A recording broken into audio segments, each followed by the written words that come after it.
Hey, what's up everybody? Rob here from Ram Studio Comics. Welcome back. So in today's video, I'm practicing proportions, and hopefully this will allow you to practice yourself and try some different character types or body types. So one of the things I've been noticing with my own work, it's very easy for me to go, let me just draw another superhero-esque bodybuilder in tights with a cape. And, it's kind of hard to tell a good story with all those characters running around all buff and stuff. So what my goal is here is to, stretch the imagination, try a guy that likes to eat some cupcakes a little too much, and then a little skinny guy that might be a bit faster and watch his diet a little bit better. And then the next one is a curvy woman, with a nice sensual pose, or what I think is a sensual pose. That's obviously subjective. You might just think she has back problems and needs a backiotomy. That's a legitimate operation, just so you know. So just really playing around with these concepts. I think it's important to do. It's fun to do. I don't do it enough. Again, I find myself falling into the habit of drawing too many, Batman, Superman type characters. We've got to remember that if we're going to get a comic job, if we're going to tell a good story, again, you got to have variation. Like one of the artists that comes to mind that always did a really exceptional job of this was good old Todd McFarlane with Spawn. Violator was a big old chunky dude that turned into a big, scary, disproportionate monster. I used to love when he would draw the reporters in the old books. I don't know if he still does this, but he'd draw the reporters popping up on screen. They all had a very different look, even from the neck up. Skinny face guy, chunky face, pretty girl with the big eyes. So again, stretching proportions is such a great way to make your storytelling that much better.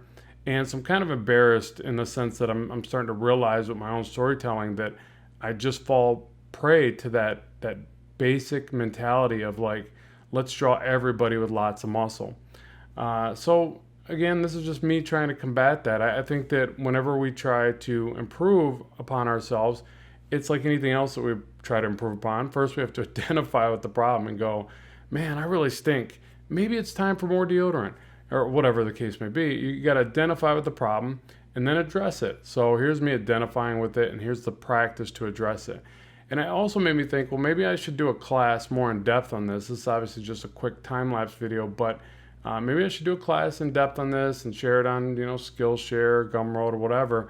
So you guys are welcome to comment in the section below. Let me know if you think that's a good idea or if this is good enough for you and you can ascertain what you need to from it. Then goody gumdrop, we'll head on to the next thing.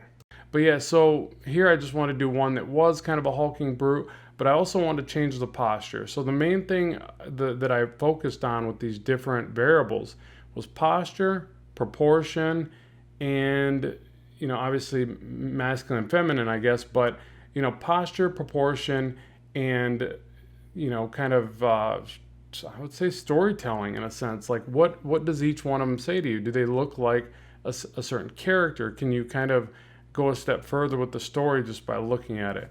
So that was my goal. Whether or not I hit the nail on the head, whatever. You're gonna practice, you're gonna fail, you're gonna succeed. You just gotta do it. But you let me know what you think about it, and if it leaves you with any questions. Like one of the things I will say is that for the overweight character, more circular, spherical shapes, obviously, try to forego chiseling out the anatomy.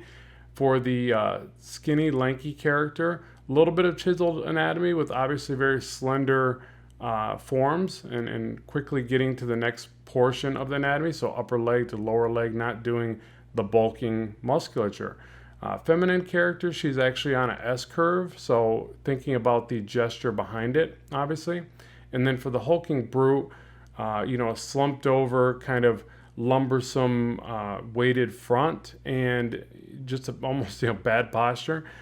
So anyways, that's just some of the things I think about. And then obviously muscle upon muscle with that character and disproportionate hands and feet just to kind of make it feel a little bit more monstrous. So again, always appreciate the support of the channel. More content is on the way. Make sure to hit that like button and let me know what you think in the comment section below. As always, keep drawing, keep having fun, and bye for now.